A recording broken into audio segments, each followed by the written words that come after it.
Good evening and welcome to a Brotherhood conversation with Brother Dr. Cameron Webb, Democratic candidate for Congress in Virginia's 5th Congressional District. As part of our Eyesight Chat series, I'm Brother Joe Paul, the Executive Director and Chief Operating Officer of the greatest fraternity in the world, Alpha Phi Alpha Fraternity Incorporated.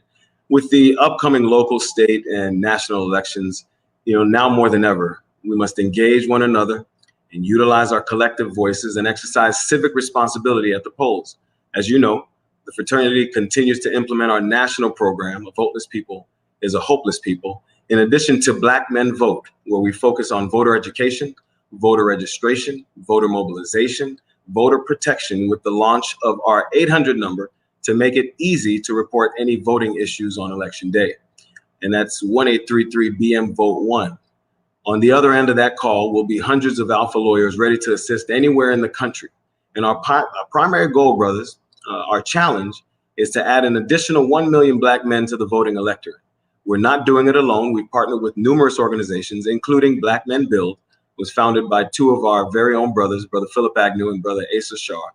And our collective goal is to strengthen our power in our communities and support trailblazing brothers seeking public office for the betterment of humanity.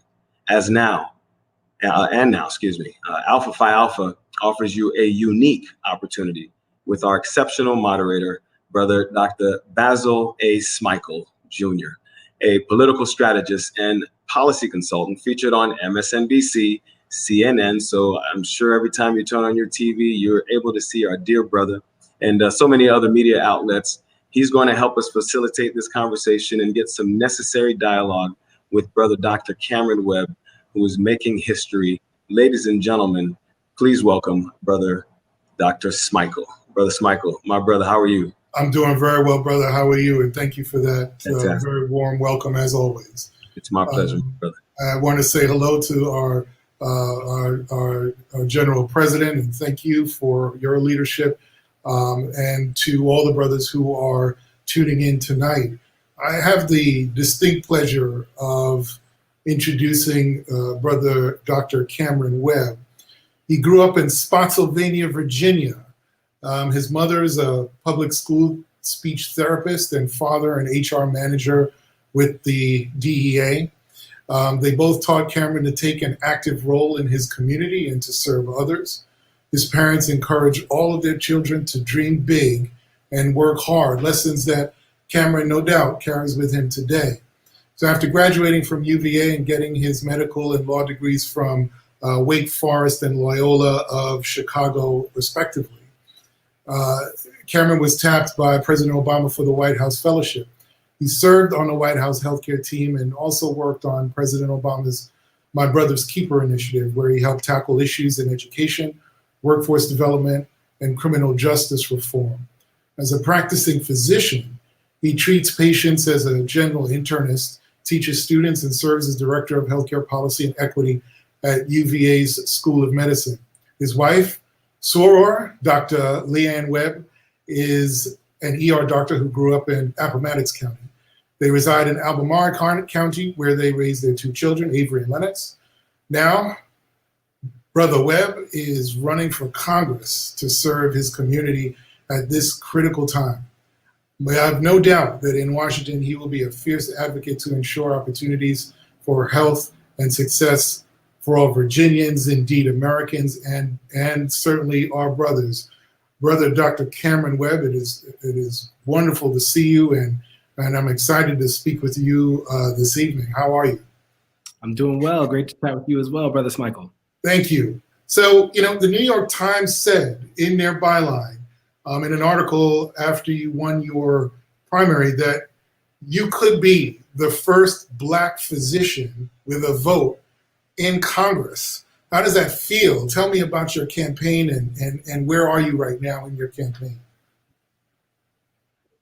Certainly, first off, I want to say thank you to the Brotherhood, to General President Ward, and just to all of you who've made it out tonight just to hear from me. It's really a pleasure to be among family. This campaign has been an interesting experience for me, an exciting experience, and I love it when people ask me about that idea of making history, being the first Black physician to be a voting member of Congress, because The fact of the matter is, it never occurred to me that that's what was going to happen. I actually didn't even know that was the case until about a month into the campaign at CBC Week last September. Oftentimes we don't realize how many glass ceilings we haven't broken. So I'm excited at the prospect of it. It's not the reason why I'm doing it, but it is something that I think is a worthwhile endeavor. For me, this campaign all started with my passion for health, my passion for taking care of people. Wanted to be a doctor since I was 5 years old. And then I got to college at the University of Virginia, and I learned about the incredible disparities in healthcare, the differences that we see in health outcomes that are rooted in social injustice. So I decided that I wanted to study and understand the law so I could use that as a tool to root out injustice in healthcare spaces. But even then, I learned more about the policies that shape that injustice. And so I kept moving further and further upstream. And what's interesting is that's what landed me into the White House in 2016. And I had the great opportunity to work for President Obama for the first half of my White House fellowship. And I worked in the Trump administration in the second half of my White House fellowship. And I have to acknowledge that time in the Trump administration as well, because actually it was a brother of Alpha Phi Alpha, brother Jerron Smith, who was at the time in charge of urban affairs and revitalization for the Trump administration, a brother from Howard, Beta chapter, and he is the person who gave me an opportunity to actually do some work in the Trump administration. So if it weren't for the Brotherhood, I would not have had that opportunity to continue doing work in service of folks through the second half of my fellowship. But I've been taking care of patients. I'm passionate about keeping people healthy and recognizing that communities often are what's making people sick. That's ultimately what led me into politics. It's the reality that rather than sitting there and waiting for my patients to come to me sick, ill, and infirm, it was critical for me to get upstream of those issues and start to address the issues in housing instability or food insecurity or even healthcare access that are the true reasons why folks are sick in our society. So that's really where things started, and announced my campaign last August, on August 7th of 2019. And the last nearly a year has been truly a whirlwind, really excited about how the primary went. I was in a 4-way primary and we won with 2/3 of the vote and actually won the district I'm running in, Virginia's 5th district. It's got 21 counties in 2 cities, and we won every single county in both cities. And I think that convincing victory was huge because we have a very galvanized Democratic Party heading into this general election. It's an open seat, and we're excited about that. And we outraised our opponent 7-1 last quarter. We're in a good spot to win this seat in November, but we got to keep pushing. As you know, we got to keep driving every single day. 97 days to go till the elections. That's kind of how things stand for now. Well, I've been a part of a lot of elections, and I know that countdown clock well. But it is quite a thing. So you talked about your time in the Trump administration, and I want to focus a little bit on the sort of nuts and bolts of the campaign for a second, because you were in a 4-way primary, which you won. This 5th congressional district includes Charlottesville, am I right? And it goes to the border of North Carolina. Right. Now, is it right to say that this is a red-leaning district? It is. So, the Cook Political Report kind of rates every single congressional district. And this is a district that's drawn to favor a Republican, has been for the last decade. But we've seen it become increasingly leaning toward the left over the last few years. Of course, Virginia went blue in terms of the General Assembly in 2019. So there have been some trends across the Commonwealth already. But with the incumbent losing his race, and just with our performance, they've actually changed this race from what's a likely Republican race to now what they call a leans Republican race, which is an important difference because races that are leans Republican, those get flipped all the time. And we did some polling early on, right after the primary, that showed we're statistically tied with my opponent. And so now it's a matter of who's going to work the hardest every day. And did you get a nod from the DCCC in your assistance? So you're part of their Red to Blue program. I was the head of the state party in New York, so I know how big a deal that is. Talk a little bit about what that means and how that can be helpful. Yeah, I can't hide my smile when you bring up Red to Blue because the fact of the matter is Red to Blue, it's a really exclusive kind of list of the top tier candidates across the country. And so there are only 30 seats in the entire country that they designate as the most likely seats that we can pick up in 2020. And so, we've been talking to the Democratic Congressional Campaign Committee for months about the race that we were running, the team that we had built, the money we had raised, and the momentum we had on the ground. And after that primary victory, honestly, it was within the week they said, let's do it. So a week later, we were on the red to blue list, which was really exciting. And I think that what that does is it makes sure that strong Democratic supporters all over the country know, hey, there's something cooking down in Virginia's 5th Congressional District. So make sure you keep your eyes open. And so it does open a lot of doors. They help us with some staffing. It means that is all in when it comes to winning this race. Now, before I forget, I want to say that if there's anybody, for those who are watching and listening, if you want to ask a question, you can send a question to me in the chat. I'll do my best to get it in. So please don't hesitate to send me a question for our good brother. So we're in this space right now where we've clearly got a lot of changes in our political landscape, largely because of people would point to this president and how he's governed. We've seen that places like states like Florida, Georgia, on a presidential level are now in play when they weren't before. We'll see how true that is, obviously, in the next, as you say, 97 days. But tell us what that means for you as a Democrat running in this specific district. What are Republicans saying to you as this African-American man, a Democrat running in this district? What's your conversation like with Republicans across the aisle on these everyday issues, kitchen table issues around economics and healthcare particularly? Well, it begins by just where that conversation starts. I think for a lot of Republicans in this district, they will see me, a young Black man, and they'll hear that I worked in the Obama White House, and they'll say, "Oh, here comes something that I can't really work with." And then they'll hear that next sentence that I also worked in the Trump White House, and you'll see their eyebrow raise a little bit. And they're like, well, who is this guy standing in front of me? I say, I'm a kid from Spotsy, married to a girl from Appomattox. And then suddenly they're just like, wait a minute, you're from around here and you know this area pretty well, and you worked across 2 very different administrations. And what I tell people all the time is I'm a doctor first. And so, my greatest skill is listening. I walk into rooms and ask people where it hurts. And then I listen to what they have to tell me. We work together for solutions. And so I think that's what's kept people's ears open. We have a lot of Republicans across my district who've said they're going to support me in the general. And the reason is because my opponent is very, very far to the right. He considers himself a bright red conservative, and he beat somebody who was a moderate conservative. And so I think for a lot of moderates, they say he's too extreme or ideological for me. And I joke with a lot of my conservative friends here in the district. I say, you just want me to win so you can run somebody against me in 2 years.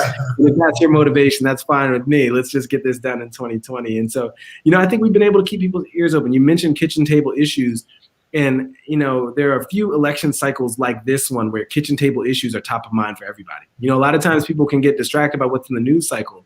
But with this pandemic and its economic impact, people are thinking about education when their kids are having trouble going back to school. People are thinking about, broadband infrastructure when they can't get access to the internet their kids need. People are thinking about healthcare first and foremost because of the nature of this crisis. So it's those everyday issues that are top of mind for so many people. And that's where, we really lean in, because on policy, because of the work that I did in the Obama administration, because of the time I've spent in the policy space, because I'm a researcher in social determinants of health. So I work on food insecurity and housing and education all of the time. I think my ability to speak to those core issues in a meaningful way, that matters. And I think that's where we're going to win this race. Well, ultimately, brother, you are, among other things, you are a scientist after all, right? And so one of the things that's so striking about this moment in time is the questioning of science in the midst of a pandemic. And, I just as a personal note, I saw a friend of mine post on social media the other day pictures of her and friends at a baby shower in Florida, right? In the middle of this sort of resurgence of the virus in Florida, no one's wearing a mask. And I think people challenged her about that. And she was like, what difference does it make? What is the difficulty in this moment in time, being a scientist, trying to talk about the science behind this virus, because it does save lives? Like, are you running into, even within your district, that kind of resistance to I think, some of the more established facts around this virus? I certainly am, but just to give you a little story, I practiced medicine for a few years now, and I'll tell you, it's not uncommon for me to have a patient who's diabetic, for instance, who has a really high A1C, and I know a lot of y'all know what that number is. That A1C is the measure of your blood sugar control over the last 3 months. And folks who have a really high number, we'll get to the point where I say, hey, we need to start insulin for your therapy. And even in our community, in the Black community, a lot of times, those very same patients, they'll know the number, they'll know that I've told them this was coming, and they'll say, well, I don't want to take insulin because once you start taking insulin, that's when you lose your legs. That's when you lose your kidneys and you end up on dialysis. Mm-hmm. And part of why is that there's often this myth, this storytelling, and people will conflate the idea that, hey, the illness actually is what's causing you to lose your legs or have your kidneys go into failure. And I have to do that work of correcting the science, making sure that people understand where it's coming from. And I see COVID no differently. I think that there's always going to be misinformation. There's always going to be myth that enters into the space in the unknown. I think what's unique about this is that people aren't seeing a unified voice from leadership as to the science. And that's what's unique and that's what's different. And I think that I always say we have it. The reality of saying that masks are harmful to people or that people should wear masks, that's patently false. We have enough evidence to suggest that masks are going to be one of the mechanisms from a public health standpoint we have to curb the spread of this virus. The fact that I got a message today about lemon juice curing COVID. And I think that a lot of times we just need to be really aggressive, really upfront about telling people, listen, there's a lot that we don't know about this virus, but let's focus on what we do know and how we can stay safe. And that's going to be those basic fundamentals. The good thing is that as a doctor in my community and in my congressional district, a lot of people do trust my opinion. They do trust what I have to say as coming from a place of being an honest broker and not coming from a political or partisan space. And every single Monday since this pandemic started, 20 weeks straight, I've done this weekly COVID update on Facebook Live every Monday night at 7. And we have thousands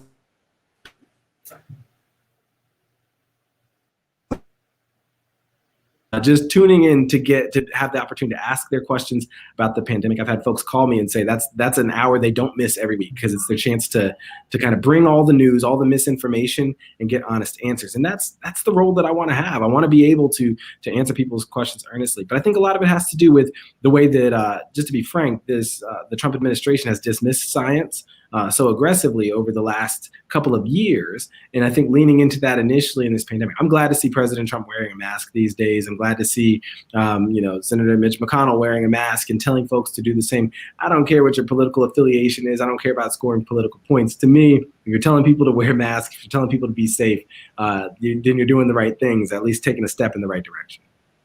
I think it's so interesting that you mentioned the fact that that at the top of our conversation, you talked about someone who might easily be dismissed because of your experience in the Obama administration until folks hear, oh, I work for Trump in the Trump administration. And then, oh, by the way, I'm a local person. I'm from here. And then saying just a moment ago how just your expertise and the fact that you are a doctor, people take your words a bit more seriously. So I want you to, if you can, just talk a little bit about how difficult it is, if at all, to overcome some of that bias when you walk into a room. What do you do to overcome that bias? Even if it's just reciting and talking about your resume and your background. But I imagine that as soon as you walk into a room, you kind of alluded to this before, people might be dismissive of you. Well, I have a lot of experience with this, just to be honest. And I think being, most of the brothers who are watching, they're probably looking at me on the screen. They're like, is that a college brother? So, I see Maurice Hawkins on here. Brother Hawkins, you knew me from college days that swiftly passed a long time ago. And so, I look young. I know that. And I know that every time I walk into a patient's room, I tell people this all the time. On your sickest day, when you are admitted to the hospital, you are sad and you are scared. When somebody walks in and they look like they may be college aged, there's a lot of skepticism that comes into the picture. And so what I've learned over the years is how to really quickly show people my compassion, my thoughtfulness, and my expertise all in a quick turn to gain their trust. And it's not in a way that's disingenuous. It's to gain their trust in a way that say, hey, we can do this together. And I'm somebody that you can believe in. I'm somebody that you can trust. And so when I started campaigning, I used that very same skill that I use in hospital rooms. I've used thousands of times in hospital rooms all over this country. And I think that's served me pretty well. That skepticism, it's rooted in a lot of things. But I think that for me, my task, my job, and actually the work of being a candidate is every single day giving people your best argument. And that's why I'm glad I went to law school. I know how to give my best argument every time, is to say, hey, listen, here are the reasons why I think I could serve you admirably. Here are the ways that I want to focus on fixing and helping and serving this community. And if that sounds good to you, then let's do this together. And if not, I hope that you continue to keep your ears open and let's see what we can do. Let's see if I can move the needle. So I think it's a skill that I've used for a long time. But I don't want to undersell the fact that yes, there's going to be a lot of that. There always will. But I think that it's important to know how to navigate it. And I think I've got a pretty good beat on it. Well, after your third term, I'm going to come and ask you what served you better, what served you more, the law degree or the medical degree in Congress? Maybe a little of both. I was going to say maybe both. Maybe both. So I'm going to switch to a policy discussion for a second, because you are a physician, you are an internist, your wife's a physician. An ER physician at that. One of the things that the president has railed against and Republicans have railed against over, the last several years is the Affordable Care Act. They talk a lot about repeal and replace. Why is the Affordable Care Act so valuable, particularly for communities of color? And if it can be made better, what would make it better? Well, to start, the Affordable Care Act helped 20 million people gain health insurance by the end of 2016. So a lot of people gained health insurance. That's the first thing people need to keep in mind as to why it's popular. If you actually look at public opinion on the ACA, the support of the ACA has never been higher than where it is in 2020. If you go back to even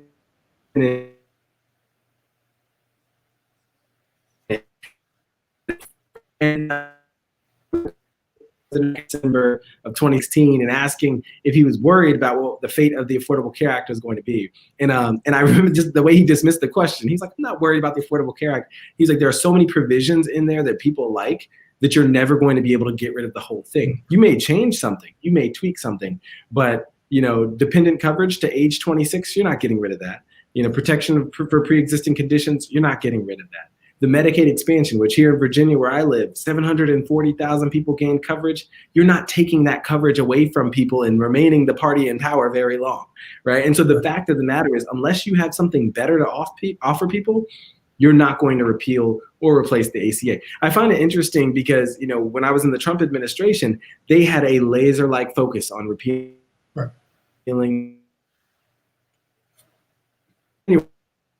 all the way through August. And so they were focused on repealing and replacing from January all the way through August. And what I thought was really interesting was there have been over 70 attempts to repeal the ACA, and none of them have been successful. And Republicans, if you look writ large, have decided to pull back from that. They're not trying to repeal and replace the ACA anymore. That's not what the conversation is. They're trying to introduce competing plans, like these short-term limited duration plans or association health plans. And so there are so many different approaches that they're taking.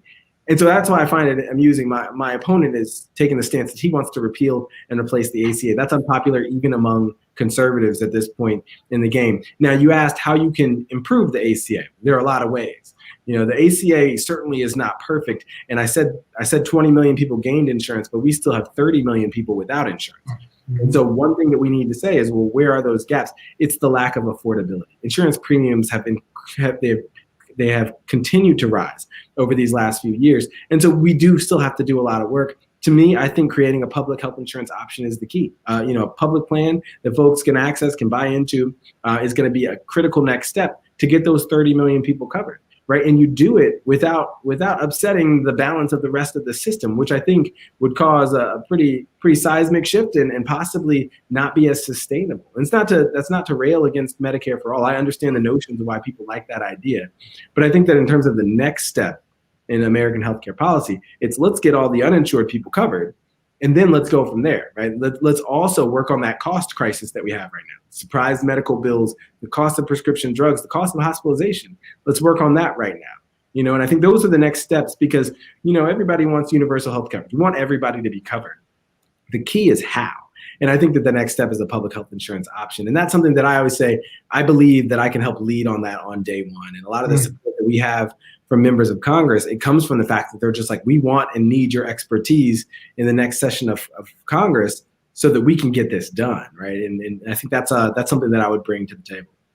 Well, I imagine it's even more critical now because when you're in the middle of a pandemic such as this and you've got, 40 million people unemployed, this idea of tying healthcare to employment seems a bit archaic at this point, right? Like, why are we focused on? Why are we not able to get beyond that? Especially in a moment like this, can there ever be an argument for us to go back to an older system or to keep promoting a bad system? This certainly isn't that moment. And you just touched on something that is one of my key points, because people say, oh, public insurance option, that's real creative. And I say, that's a step, that's a start. That's not all, the next thing I always tell people is that I'm adamant about breaking that bond between employment and health insurance. I cannot tell you how many small business owners, how many employers at period that I've talked to where I've said, if you didn't have to be responsible for your employees' health insurance, would that be a good thing or a bad thing? And it is north of 95% who say, please take that responsibility away from me. I call that the original sin of American healthcare. That's not because somebody had this brilliant design in mind and they said, hey, the best way to deliver care is through employers. It's because there was a freeze on wages during World War II. And the only way to attract folks is to offer that benefit. There was health insurance. That was the way that it became, employers offering health insurance. And then from there, it just propagated over time. And it had its moment. It worked for some period of time, but the lack of portability, the increase in costs, and the impact that has on the cost of doing business, those are all reasons why employers don't like it. So what I say is, look, employers can always offer a benefit. They can do a defined contribution to their employees for their health insurance. But if you have a public option and employees can choose that public option or a private plan of their liking, and the employer is also providing some fixed amount of money toward health insurance, well, what you're doing is you're both allowing the market to work. You're allowing employers to offer a tax-advantaged benefit to their employees, and you're also giving a chance for Americans to vote with their feet. Do they want a public option or do they want private plans? Can private plans actually compete and offer something that's commensurate to a public plan? Right. If they can't, then you know which direction we're going. We're going to go in the direction of a single payer system. But if not, if Americans continue to choose private plans that are competing, well, then that gives us our answer. We'll have a model more like Germany's or Switzerland's or the Netherlands or France's, as opposed to Canada's or the UK's, right? And I think that's where we get to vote with our feet over the next few years.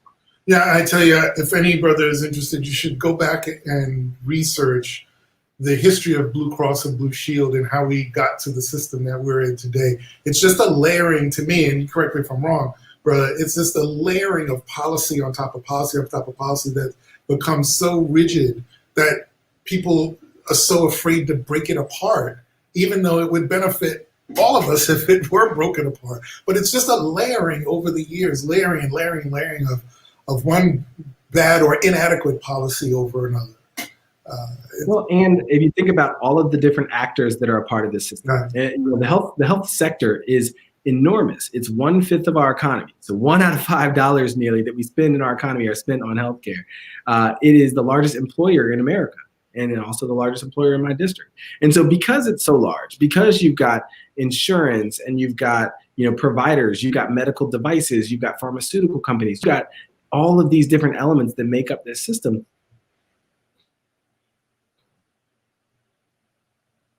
The amalgamation, the system that's just built on top of itself. And so what we have to do is we have to say, well, to start to unpack that, you're moving a lot of people's cheese. What you're doing, they've learned how to make money in this crazy system. And so it makes it harder. And so what you have to talk to people about is, listen, I know you've learned this game, but I always say healthcare is a lot like Jurassic Park in that nature finds a way. So no matter what system we've got, I trust that you guys can pull it off. One thing I learned working in the White House is that all of the health insurers that I talked to, all the pharmaceutical companies that I talked to, they already knew what their strategy would be if we went to a single payer system or if we went to a public option. They've had years to prepare for this, right? They're probably going to fight it off for as long as they can, but they know that they can survive and they can thrive under a new and different model.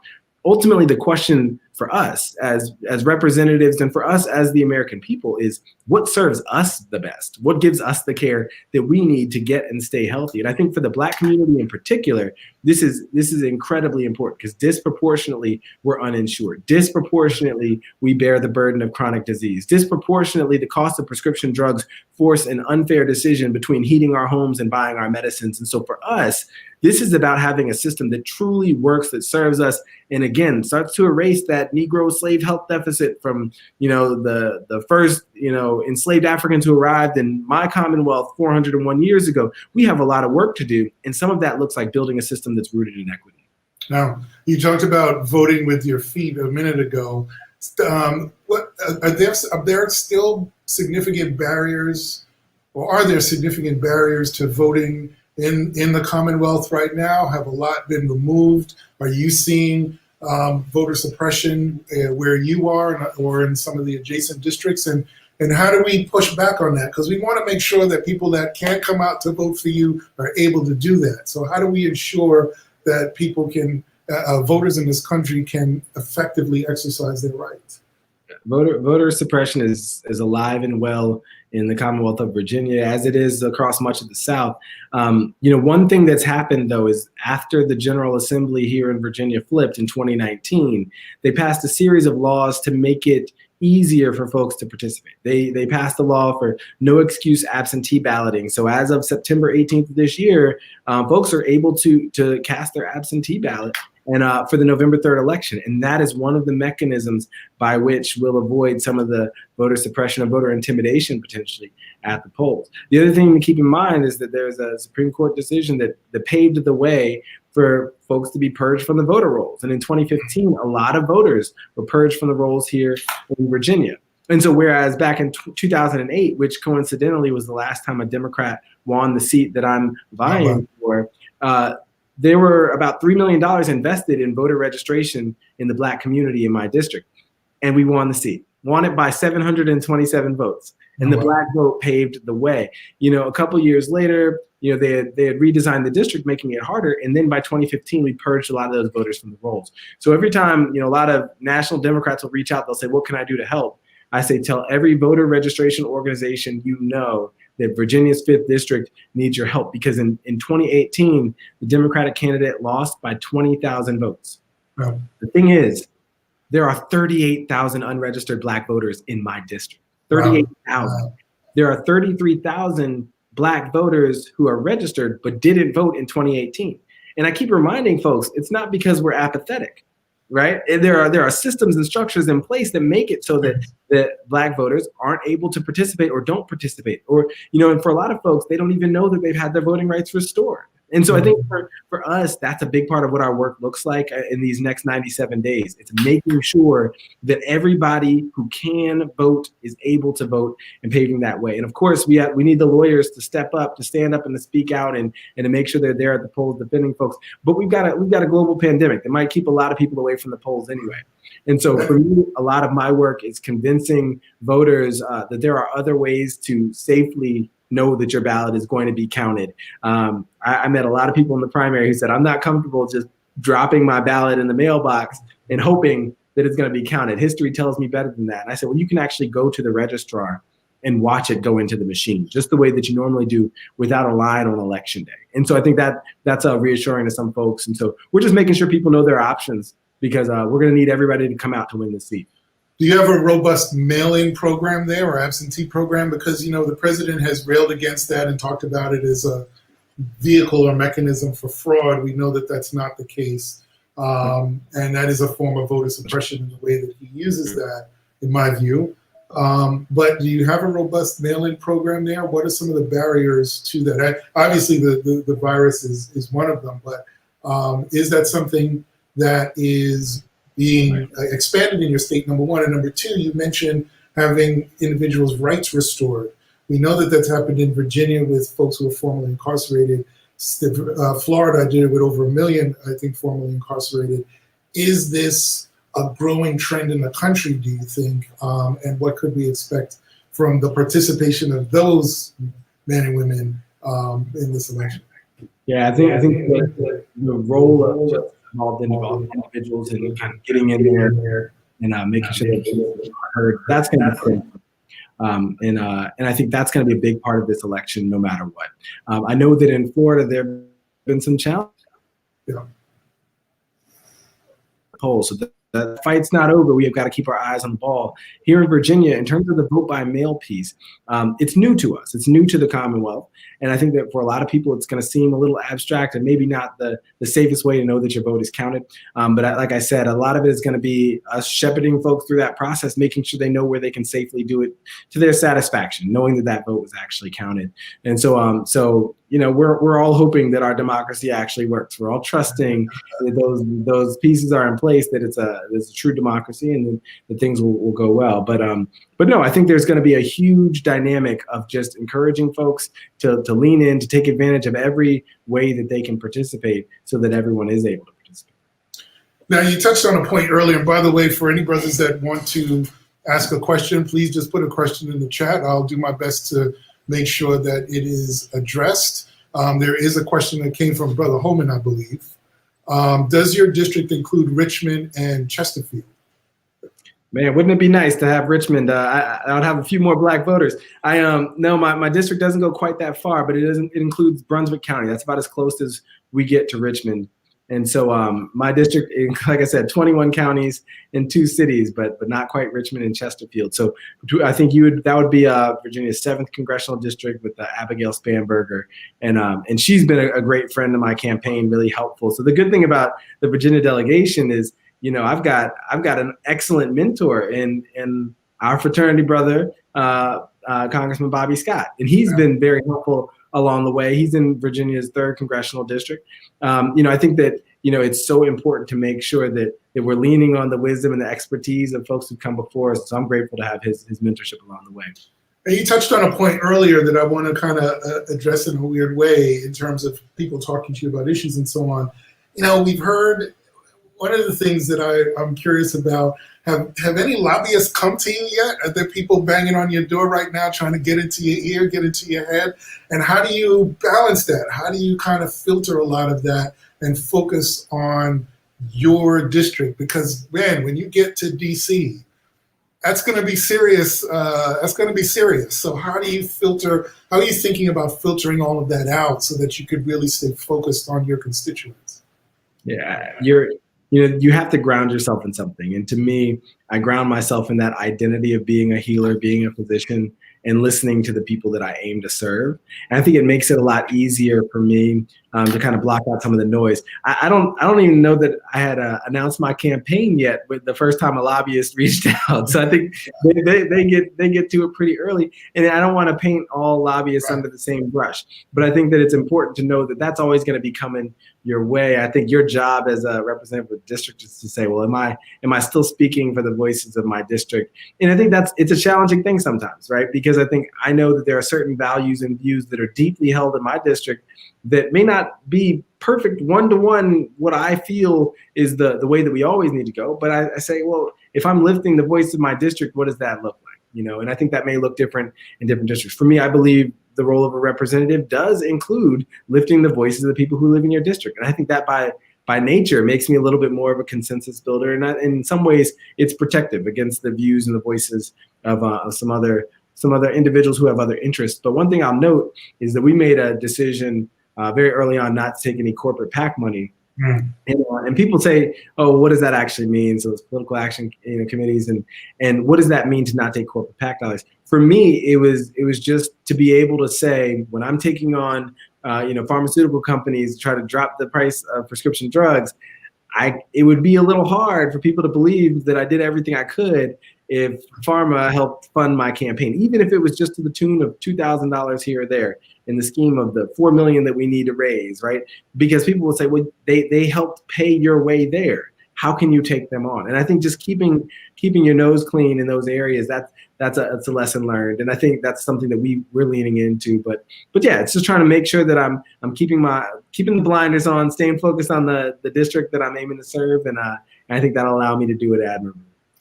Tariq Fisher is asking a question that we may not have explicated, and the answers to which we may not have explicated enough.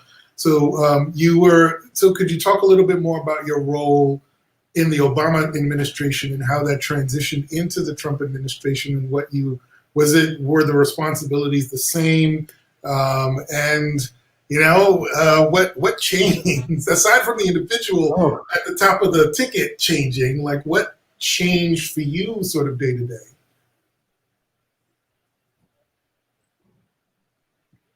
Yeah, I know it was incredibly different after that election. And so for me, in the Obama administration, I worked in two spaces. I worked on the White House healthcare team, so helping to implement the Affordable Care Act, and I also worked on the My Brother's Keeper initiative. And so that was President Obama's initiative aimed at improving life outcomes for boys and young men of color. I worked directly with 26 different federal offices and agencies, so I was really intercalated with so many different parts of the federal government. The Trump administration came in, and I'll tell the full story because we're among family here, but the Trump administration came in, and the first thing I found was they had cleared out my desk and thrown all my belongings away. And that was surprising, to say the least. And so then I said, well, at least where should I sit? Where will I be?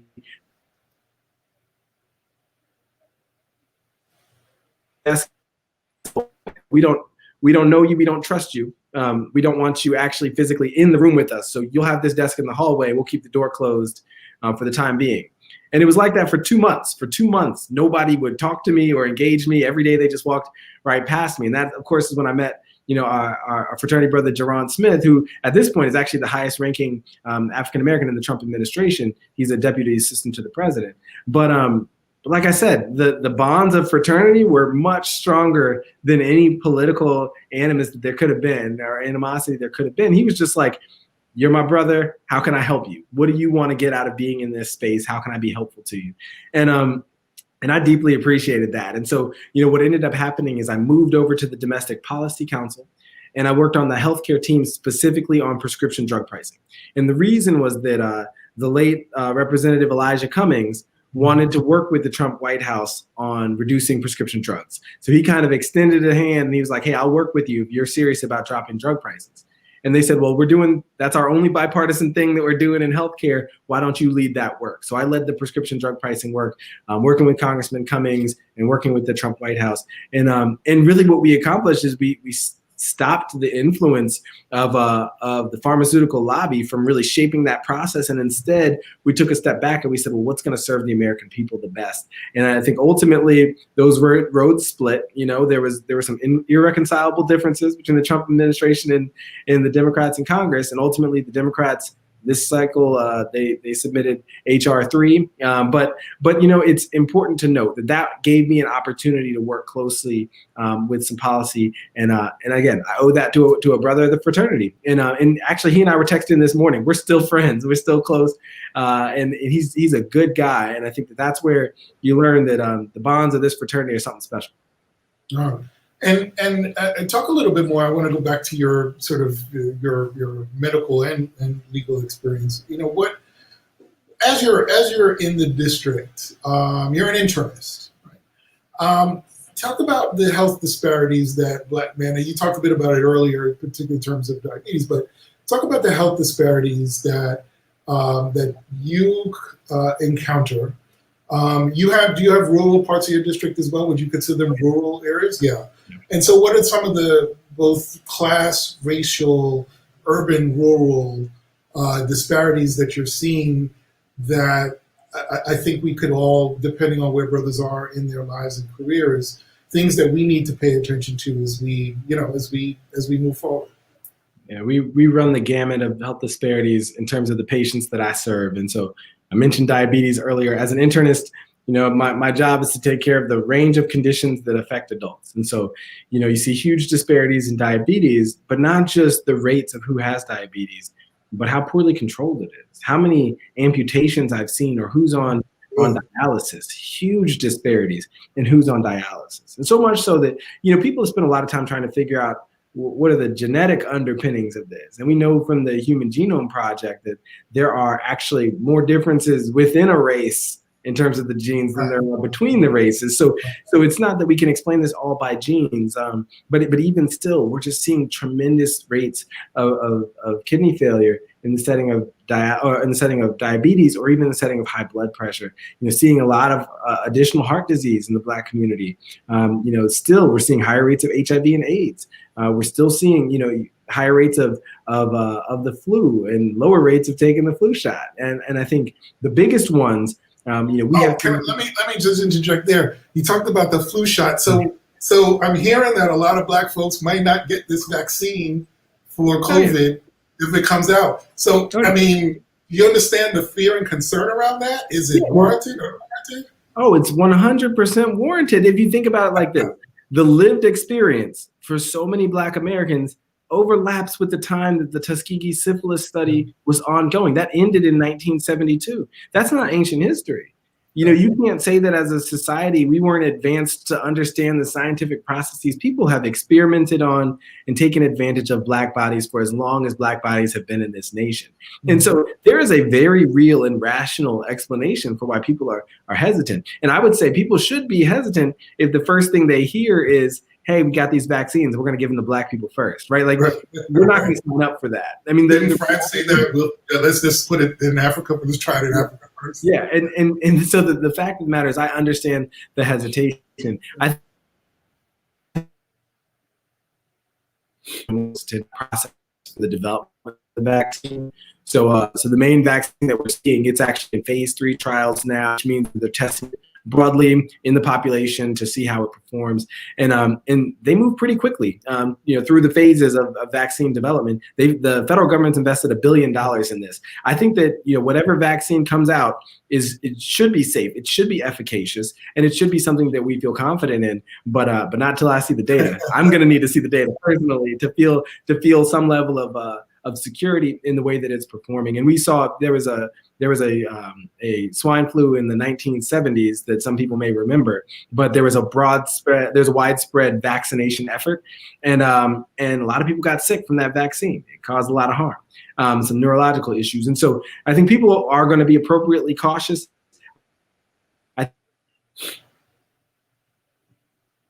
Comes of perform. If there's good performance of the vaccine in the trial, then I think we'll feel a little more comfortable. And then just know who the health providers in your life who you trust are, and say, hey, Dr. So-and-so or nurse so-and-so, how do you feel about this vaccine? And then let's get the real on that. But no, you're right. And so that's one of the disparities that we see, and it's rooted, just like we just spoke about, it's rooted in that history. One I have to point out, I would be remiss if I didn't point out the disparity in infant mortality, with the rates of Black babies dying so much higher than white babies, and maternal mortality, with Black women dying 4 to 5 times more often than white women. And those are disparities that are unacceptable, that are entirely preventable, and that are things that we as a society need to work to fix. You shouldn't be starting off your life in that set of circumstances where you're much more likely to die, even from day one.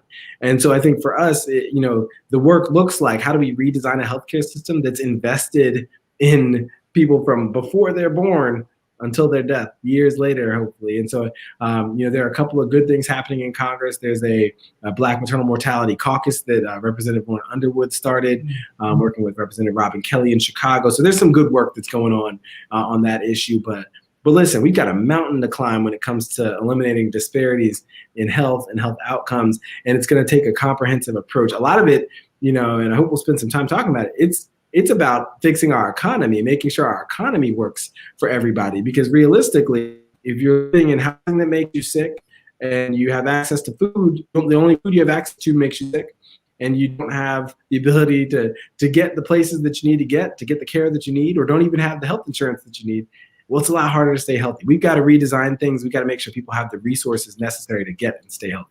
No, let's get right into it. What kind of response do we need? What kind of economic response do we need? What kind of economic challenges lay ahead for trying to both reduce the health disparity, but also, to get more Americans back to work? I mean, how are you thinking about the future of work in this country, given where we are today? Well, I think there are a few pieces there. A lot of people lost their jobs. You cited the jobless claims that we had, north of 40 million at this point. And we also just saw an uptick in jobless claims for the first time in a few weeks, just the other week. And so there's that concern with the virus, kind of coming back already, that's going to, those challenges are going to be ongoing. I think from the economic perspective, I do want to first focus on some of the most vulnerable businesses, and those are going to be minority-owned and women-owned businesses. There's a well-worn path for certain entrepreneurs or certain business owners to banks that give them loans, but that doesn't always play out the same way for minority-owned and women-owned businesses. So we do have to invest very thoughtfully, very deliberately in certain segments of the population and certain communities. I think that a lot of dollars need to be directed toward CDFIs, so the Community Development Financial Institutes and institutions, and then also to minority development institutions, the MDIs. There are a lot of places where we can be putting money to spur and help with Black entrepreneurship and with Black small businesses. I think the key is going to be keeping our economy running from that standpoint. We've got to keep dollars in the pockets of families. If folks are distanced from their ability to participate economically, that's going to be incredibly challenging. We've got a crisis of evictions coming our way unless something changes in the next few days. That is going to have incredible ramifications. If you are not housed, if you are undomiciled, the risks to your health and well-being, the risk to your children, significant. And so, my hope is that Congress acts swiftly and decisively to address those issues, because those are critical. But then we have to start thinking about, what is the economy of tomorrow supposed to look like? What are we supposed to be investing in? And in some of the places where I really think we need to lay that foundation, they are infrastructure. It is things like broadband internet and making sure that every single community has access to broadband. I live in a district that's 2/3 rural.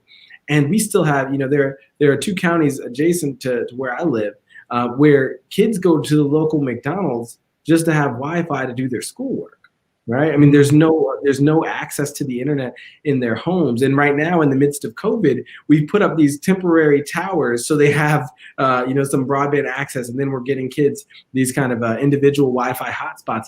That's no way to do this. We have to leverage the federal government and state governments to make sure that we're achieving that last mile of broadband infrastructure, because that's going to be absolutely critical to us. I think that that's part of the foundation, part of the building blocks. I think there's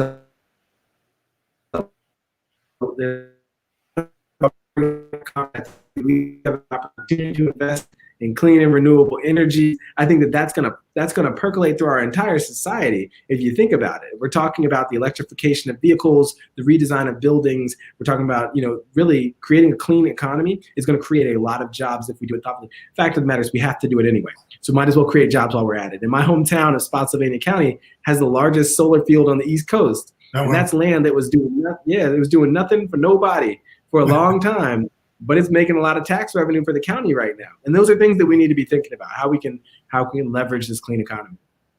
How does this all fit into Biden's racial equity plan? Are you familiar with that? Is there, what do you think about that?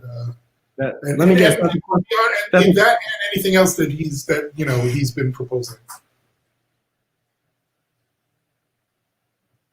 Okay, and isn't it? And so I know I've known Brother Inya for years, so it's good to see you on here, my brother. So Biden's plan, a lot of these ideas do vibe well with Biden's plan. I think he's done a good job of being thoughtful about including the success of the Black community in economic recovery. And I think that idea, what he calls it, is build back better. And one of the pillars is this idea of racial equity. And I feel really good about it. I think there are a lot of elements there that we just quite frankly never see in policy coming from our leading politicians, the head of a party, so to speak. And so I'm glad to see it. There's some investment in HBCUs, which I think is important. Both my parents went to Southern, my brother went to Hampton, my sister went to Howard. I messed up and went to UVA. But I mean, I think at the end of the day, it's so important that we invest in all of these institutions. And I think that's something that, and to give credit where it's due, a lot of folks have said, well, President Trump has invested in HBCUs. And I know that was something he stepped into this administration wanting to do. That's actually where I met our general president, Brother Ward. But I think that but at the end of the day, we have to make robust investments in education, in these spaces, in housing, and I think that's what Vice President Biden's plan does. So it definitely does do the investment piece. I'll be honest, it's going to take a whole lot of investment to do the work of reversing all the systemic racism in our society. Just being honest, and we have to look at that, and we have to be candid and say, hey, are we willing to do what's necessary to create a truly equitable society, a society where everybody has opportunities to succeed? Now, you talked about education earlier, just a second ago. You and your wife are both doctors, and your parents. What are you thinking about schools starting this fall? What are some of how are you weighing this decision for yourselves? What advice can you give other parents based on your both role as a parent and also as physicians? And what should schools be looking at in this moment in time? Because, there are a lot of parents in particular, because teachers are certainly anxious, right? Parents are anxious, the children, and I don't want to gloss over the fact that there might be children who are also feeling that anxiety as well. So what are you looking at, and what advice would you give to parents? Well, and to your point about children being nervous, I talk about all the time. My 5-year-old son, he's very aware if somebody comes within that 6 feet, he's just like, what are you doing? So I think our kids are very aware that there's a threat out there, there's a risk out there somewhere. A couple of things. Our kids are going to be doing school virtually in the fall. There are a couple of reasons for that. Even though our school district hasn't formally made the decision to go all virtual yet, we made that decision a few weeks ago because that was one of the options that parents had. We're both frontline health providers. I'm working in the COVID unit next week, and my wife works in the emergency department. Our exposure is greater than the average person. So we almost felt a civic duty to say, well, for us, we need to make sure our kids are in a good spot. They have the resources and the education that they need, but also with the increased cases, it makes sense for us to keep our kids kind of isolated to some extent. And if we're able to accommodate that virtually, we should do that. And it made good sense. I'll tell you, it is very possible for kids to be in school physically this fall. It is possible. I think we've seen evidence from the American Academy of Pediatrics that there are huge benefits to our youth being in school. And I want to be clear, I wish everybody should hope that their kids are in school, right? That is the goal. The thing is, how do you accomplish it? How do you do that? And I believe that there are several things that need to be in place in order to accomplish that. First, you need to make sure that you are protecting the most vulnerable individuals, be it teachers or students or staff, whoever it is. They need to be protected. They need to have a way to not be in that space to get sick. You need to really reduce the risk wherever possible. Redesign that school so that it's a safe place to be. Everybody needs to be focused on keeping the virus out of the building. So unnecessary guests and visitors shouldn't be there. Masks should be everywhere. As the fourth thing, you need to make sure that people are wearing masks. You need to limit the mixing of individuals. You need to make sure that you're putting kids in pods and they're only interacting with those pods, because if there is a positive case, you have to be able to shut down that pod and not shut down the entire school, right? And you got to reduce your occupancy because, 6 feet of distance is the recommendation, but we know those desks aren't usually 6 feet apart. And so what are you going to do to reduce your occupancy? There need to be new health and safety measures, like how frequently you're cleaning desks and washing hands and making that a part of the rhythm. And then finally, you have to have a really strong plan for what you do in the event of having a positive case. How do you, right? And that's so important, that idea of reacting to positive cases, because that's our ability to keep going, to keep moving and to move forward. And so I think if you can do those 8 things, sure, you can have schools open. What I've seen are the estimates that's going to run a little bit north of $1 million per school district. Wow. And so do school districts have the resources to do that? And that's on average across the United States. But do school districts have the resources to do that in the midst of the COVID economic recession? Not always, not often. Right. And so are they going to cut corners on some of those requirements to safely go back to school? Possibly. And so that's where I think parents have to do their due diligence on, hey, have you done these things to make it safe for my kid to be there? And if not, why not? And at some point in time, you're going to pull back. You're going to have virtual school if there's a second peak anyway. So they should be preparing for that eventuality as well. Now, I mean, that's a tremendous response, because, I was talking earlier about how there's so much anxiety that parents and teachers are feeling right now, and I mentioned young people. And this is where the science really does matter, right? Science and leadership, quite frankly. And we appreciate yours, good brother. And I just want to ask a number of two very quick questions now. And again, if there are any brothers that have any questions before we wrap up this evening, please feel free to put them in the chat, and I'll do my best to get to them. But I want to talk a little bit about and then sort of focus a little bit ahead, project ahead to your time in Congress. I'm here in New York, and after our primary a month ago, every congressional seat, there's 7 congressional seats from Harlem through the Hudson Valley, which is 2 hours north, I guess the northern end of it, which doesn't seem like a lot in a district that might be like yours, where it's like maybe 4 hours from end to end or something like that. Right. But it's 7 congressional districts in that space. And 6 of 7 will be represented by a person of color in this next Congress. 2 members of the LGBTQ community. AOC happens to be one of them. But these are all young, very progressive members of Congress. You're going to be joining that. Where do you see this country politically? Where do you see the party politically with all of this new young talent, great ideas, and at least for a short period of time, maybe wrestling with or bumping up against an older way of thinking? I don't want to disparage that way of thinking. As a Gen Xer myself, those are folks in some ways that raised me politically. But I understand that we're in a new moment in time. So talk a little bit about where you see the party itself going, and in this movement, if you will.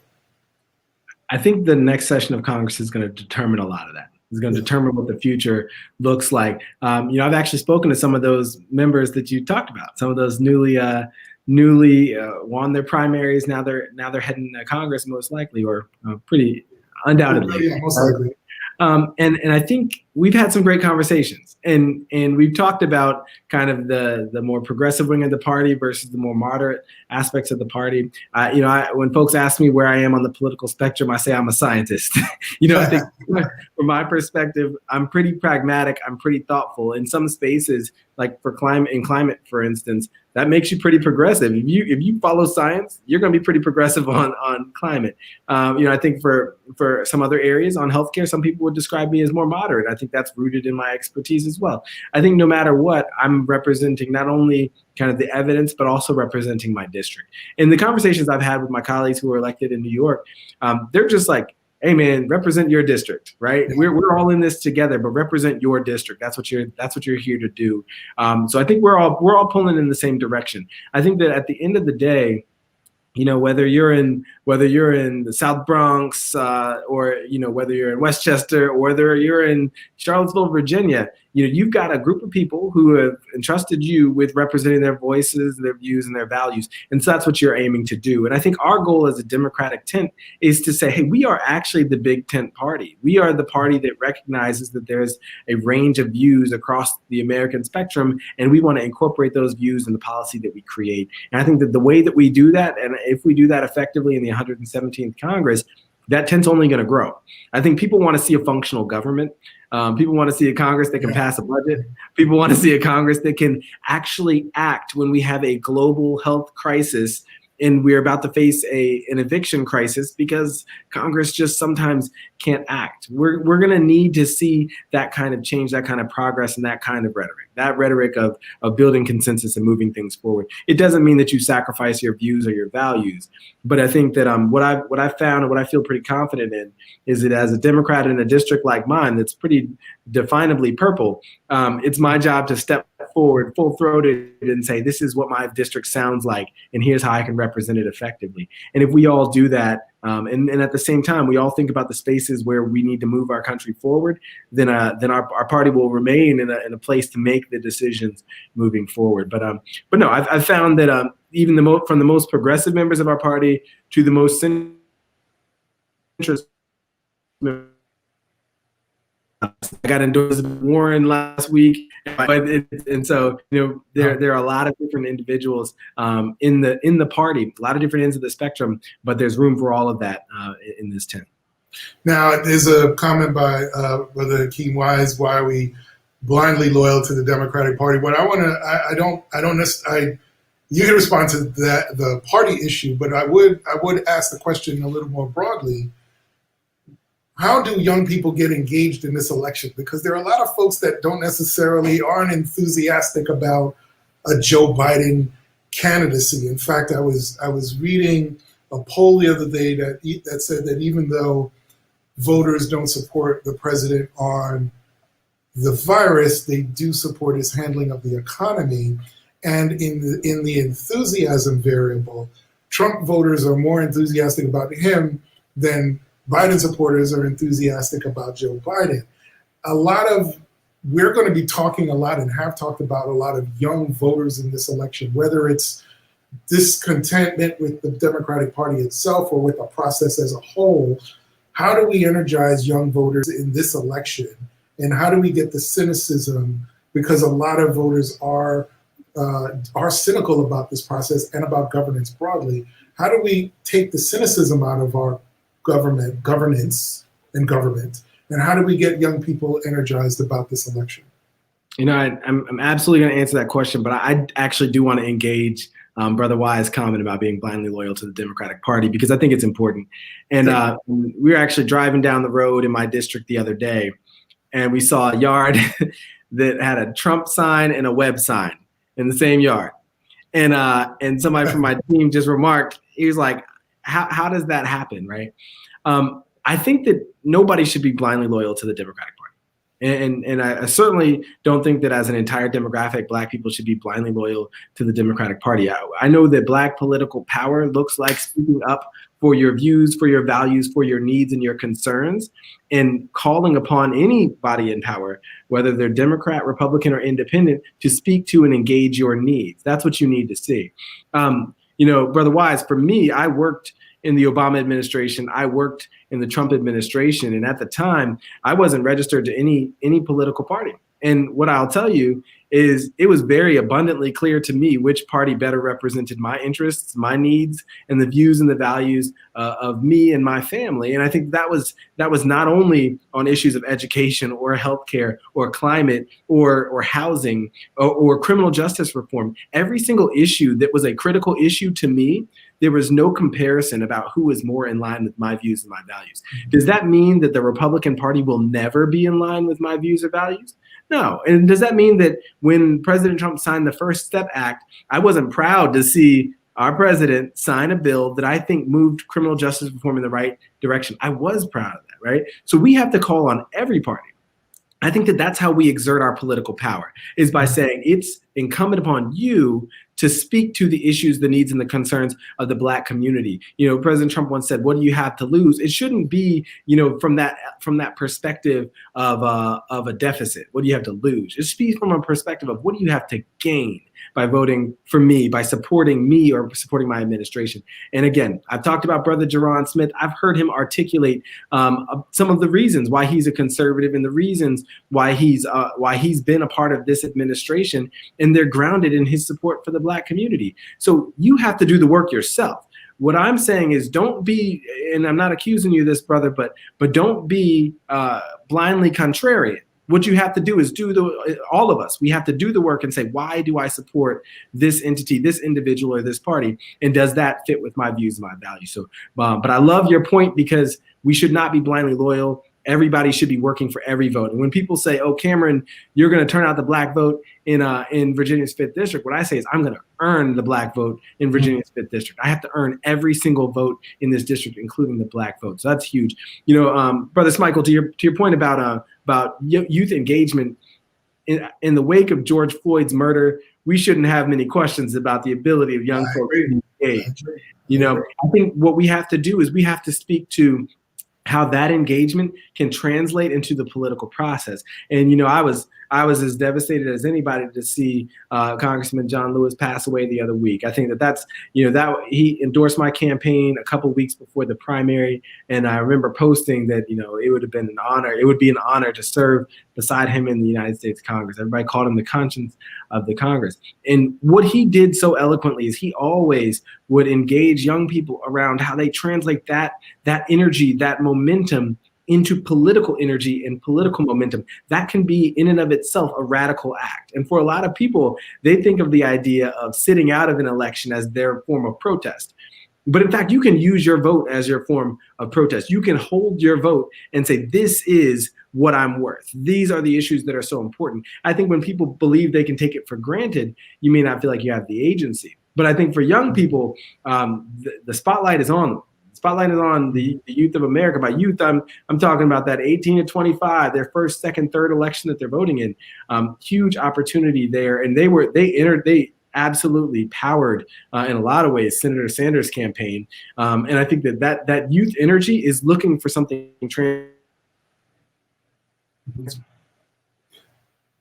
seeing that all over.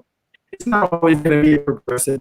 What it's going to be is very loud voting block. This Gen Z millennial block is going to have a lot of power and influence over American politics in the years to come. And I think we just have to keep reminding them, you are going to drive the future of America right now. Your voting block is the most powerful voting block of all. So what are you going to do with that political power? And I think when we remind them of that, and when we say, hey, we're here to follow your lead in a lot of ways, I think young people are going to do what they've always done, which is stand up. Last two questions for me, brother. And this is from Brother Akins. What's up, Brother Akins? Good to see you in the chat. Hydroxychloroquine, yes? No? No. Okay, so what's the hype around it, and how should we be thinking about it? Yeah, what I would describe as a scientist, I'm telling you that I would describe this as President Trump put his nickel down on hydroxychloroquine, and now he won't let it go. The evidence tells me, I take care of patients on the coronavirus unit. The evidence tells me that I should not put my faith in hydroxychloroquine as a mechanism to treat somebody who is significantly ill. Should I use a steroid like dexamethasone? Yes, because the evidence tells me it works. Should I use the antiviral remdesivir? Yes, because the evidence tells me that it can save 4 days worth of an intensive care admission. Hydroxychloroquine has no such evidence to suggest its efficacy. And so, yes, there's some anecdotal reports, but there are also anecdotal reports of Pepcid being effective. And that was in New York City at the height of the pandemic, when New York City was the epicenter. We have to go beyond just those case reports here and there, and we have to look beyond the confounders. Now, President Trump cites one particular study that found that hydroxychloroquine may have been good for folks early in the course of treatment. What we know is that study had a lot of confounders. What we know is that some of those patients were on steroids as well. And so was it the steroids or was it the hydroxychloroquine? So in medicine, we're always looking for well-designed studies to tell us what to use. We don't have any well-designed studies that tell us to use hydroxychloroquine. So that's what I'd say about that. The risk of harm with chloroquine drugs is not insignificant. Folks can end up with dangerously low levels of potassium and can die from that. And that happened to a couple out in Arizona. So what I would say is not to scare you, not to say, hey, hydroxychloroquine is going to kill you, but it's to say, if you're counting on that to save you, you're probably just wasting your money. All right, brother, last question to you. And this is the important one. This is the most important one that I will ask tonight. Talk about what Alpha has done for you in the course of your life, in the course of your career. How has the fraternity lifted you up? Well, I'll start with a Bible verse because my faith is so important to me. And it's a Bible verse that just defined my experience in Alpha. Proverbs 27:17, as iron sharpens iron, so one man sharpens the countenance of his brother. From the moment that I became engaged in this fraternity in the fall of 2003, all the way through today, my brothers have carried me along the way at every single step. They've lifted me, they've helped me, they've inspired me. I don't tell the story often, but my grades were not sterling my first few years of college. And I remember that it was a brother of Alpha, Brother Kaz Pinkert. And what he said was, why are your grades not extraordinary, as smart as you are? And I said, I don't know. I'm doing a lot of different things. I'm in leadership. I'm a lot of different places. And he impressed upon me how important it was. In that next semester, I was on the dean's list because of the accountability that he put in me. My brothers have lifted me at every step along the way. And what they did is inspired me to lift others behind me. And I think there's an accountability there. I think this brotherhood is something that's so incredibly unique, that's so special. You know, those statistics that we all read when we were thinking about pledging, the 75% of Black male doctors, 65% of Black male lawyers, 50% of the heads of colleges who are Black are alpha men. You know, that kind of excellence, that's rare. It's few and far between. You don't see that in many spaces. And I think that inspired me to always dream higher, to think higher, and to know that there's no ceiling to what I can accomplish, especially when I've got my brothers around me. And so this fraternity for me has absolutely been an inspiration. It's shown me that we can accomplish incredible things, especially when we lean into the power of community. And like I said, my brothers continue to sharpen me. You know, a lot of people text me and say, "How's the campaign?" My line brothers, my chapter brothers, they text me just to say, "What's up, Cam?" And that's the kind of stuff that in moments like this you value deeply. And they still have my back on the campaign trail. They're all saying, "When can we come down to help out?" But that's family and that's special. And so, you know, deep in my heart, I love my A5. All right. Brother, how can we find you?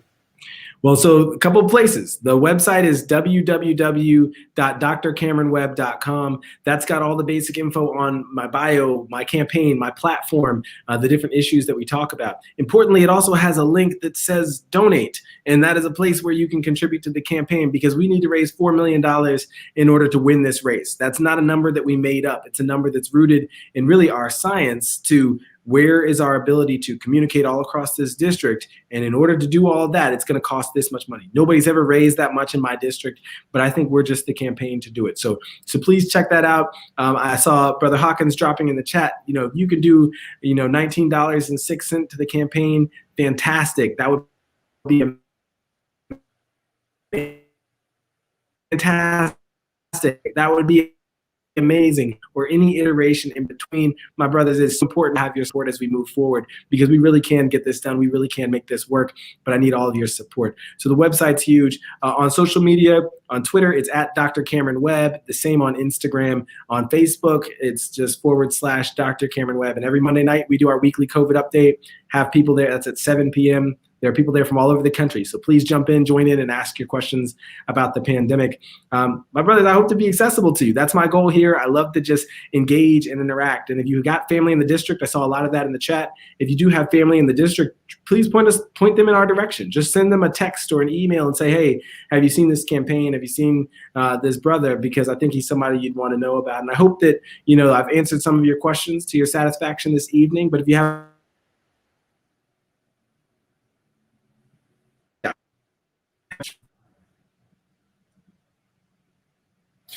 Now, in closing, I just want to quote Brother Alan Younger, who said, "This brother is ready." And I think he is. And brother, I'm so excited for you, and I'm excited to see you in Congress.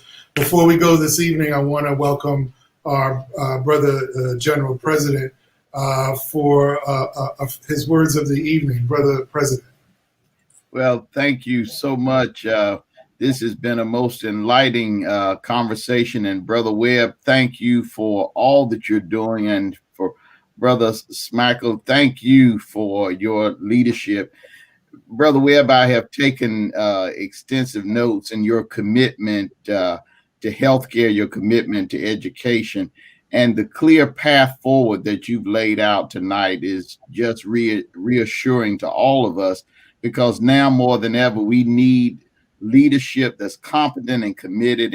And you've talked so much about your passion and your dedication to being the voice for your district. And that we applaud you for that. And thank you for your leadership. This election is one of the most important, I think, in recent history. And what I'm asking all of us to do is you tonight represented the tradition of our fraternity. I could see and hear in you the words of C.T. Vivian, Joseph Lowry, who we lost this year. And I want this fraternity and all of us to dedicate this, your victory, and the victories that will come on November 3rd to their memory because this is what it's all about, is being the voice. And you said it so frequently in your presentation tonight, is that you want to see government work for the people and that you want to be the voice for your district. And that, to me, is the definition of genuine leadership that's committed. And so congratulations. We're going to be with you all the way to support your efforts to help with health disparities, to help in the area of education, criminal justice reform. We have got to reverse this prison to pipeline that's happening in this country.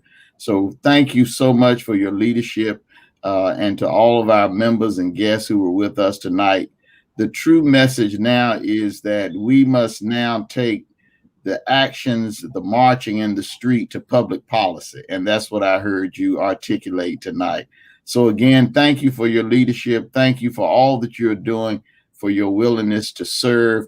That is truly the definition of an alpha. First of all, servants of all, we transcend all. So thank you so much for your leadership. And we look forward to talking with you again, my brother, and onward and upward always. Have a great evening. Thank you. I'll take care, brothers. All right. Take care, my brother.